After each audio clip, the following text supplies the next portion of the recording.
Friends, আজি বনাবলৈ ওলাইছোঁ মই খিচিৰি কাৰণে লৈ লৈছোঁ মই জিৰা ৰাইচ অলপ আৰু ইয়াতে মুগ মচুৰ লৈ লৈছোঁ। এইখিনি লৈছোঁ চয়াবিন, এইখিনি লৈছোঁ মুগ আৰু বুট, ইয়াতে লৈ লৈছোঁ জিকা, আলু আৰু ভোল, আৰু ইয়াতে লৈ লৈছোঁ নেহৰু, আদা, জলকীয়া আৰু 2টা পিঁয়াজ। তেল দি লৈছোঁ। এতিয়া চয়াবিনখিনি ভাজি ল'ম।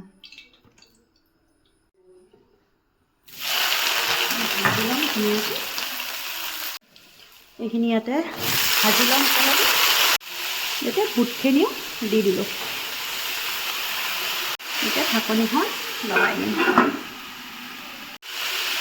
এইখিনি নিমখ দি দিছোঁ মই।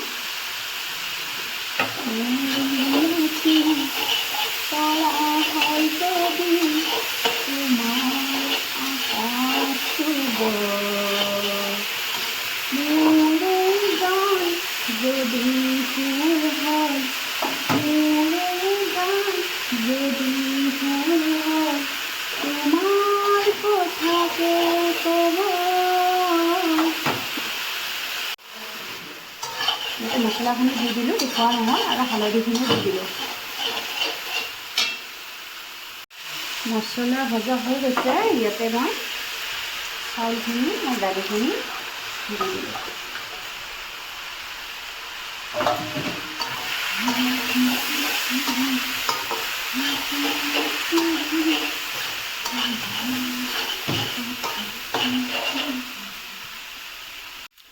ইয়াতে পানী দি দিম মই।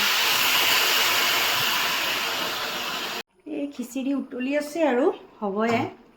ইয়াতে অলপ ৰঙালাও দিব পাৰিলে আৰু ভাল হ'ল হয়, কিন্তু ৰঙালাওটো নাছিলে বাৰু। আৰু আমাৰ এইফালে বৰষুণ দি আছে, সেইকাৰণে আজি খিচিৰিকে বনালোঁ আৰু। এয়া জিৰাৰ গুড়ি, ভাজি ৰখা জিৰাৰ গুড়ি দি দিলোঁ। এইখিনি দিছোঁ মই গৰম মছলা, লং, ইলাচি, জালুক। লাষ্টত মই অলপ ঘি দি দিম।